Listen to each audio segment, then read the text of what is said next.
So your revenue is growing, clients are coming in, so your business should be stable, right?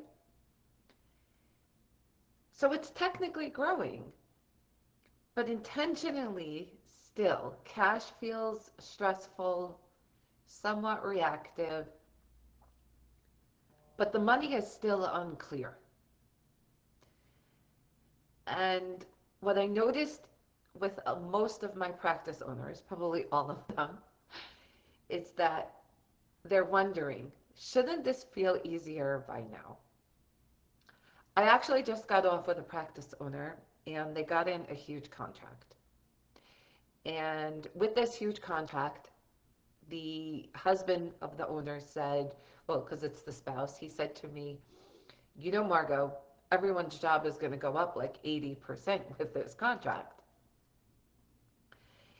So what I explained to him was is that the structure of the business has to ramp up in order for the financials to be able to hold it for what exactly the business is looking for, by being able to hold that kind of business.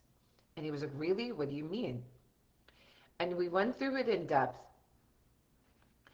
And the biggest misconception that I see with growing businesses is that money could be hesitant, money would feel tight, and it feels like the answer is just this contract that's going to be to serve to the county, not just local.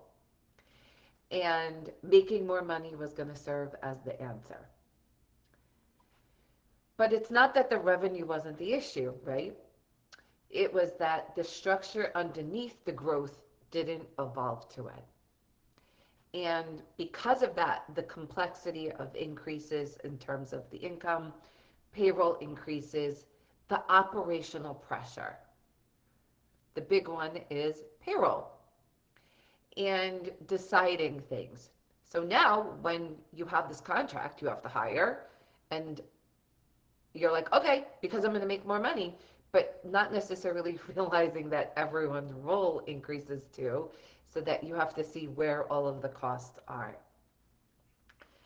And what I went further to explain to him is that until you have a stable structure, it doesn't matter how much money you make.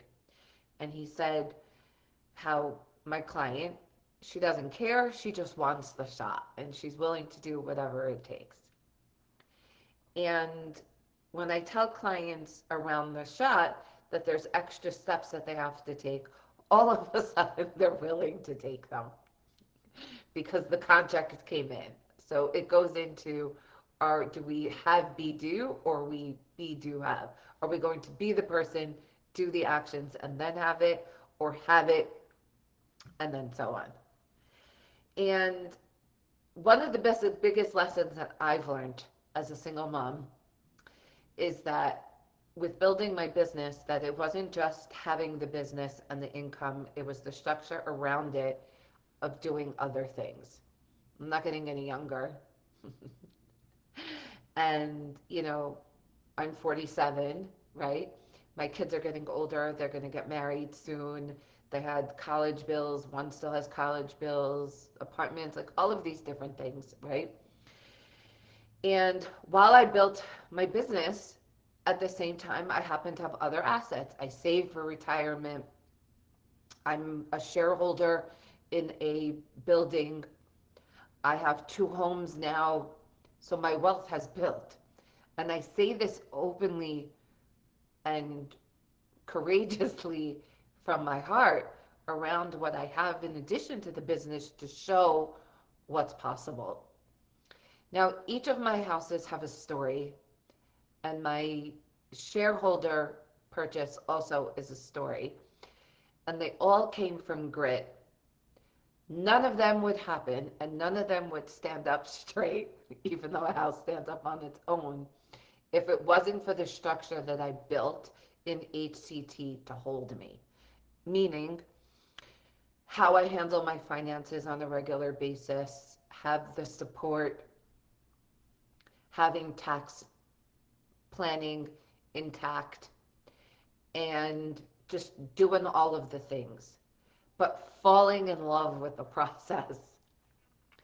You can't operate emotionally from money because it won't pay the mortgage, it won't pay the gardener, and definitely when my tenant pays late or didn't pay at a time, it didn't pay that bill either.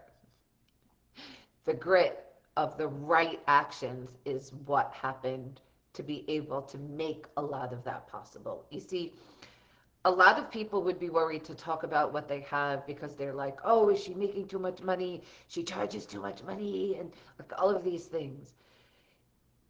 I know my services is like 150% ROI, like even more, without saying. What I do know is that clients don't take the actions fast enough to have the same type of ROI for themselves, even though they want it. So, why does all of this matter? Because without building the infrastructure to support growth, more money doesn't come in.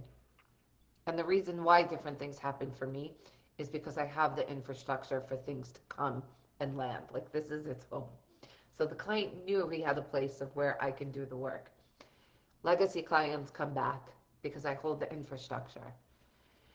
And when the structure underneath isn't intentional, none of this could happen. So growth alone doesn't create freedom, structure does. And the difference between growing and scaling sustainably, what do you think is the difference? If your practice is growing, but you think things are way heavier than they need to be or that they should be, you're in the dang way. That's it. That's usually the sign that the structure needs attention. And you may know that needs something off, but you're like, I could do it myself. This person's cheaper. Margot's expensive. You know, I could just follow her videos on my own.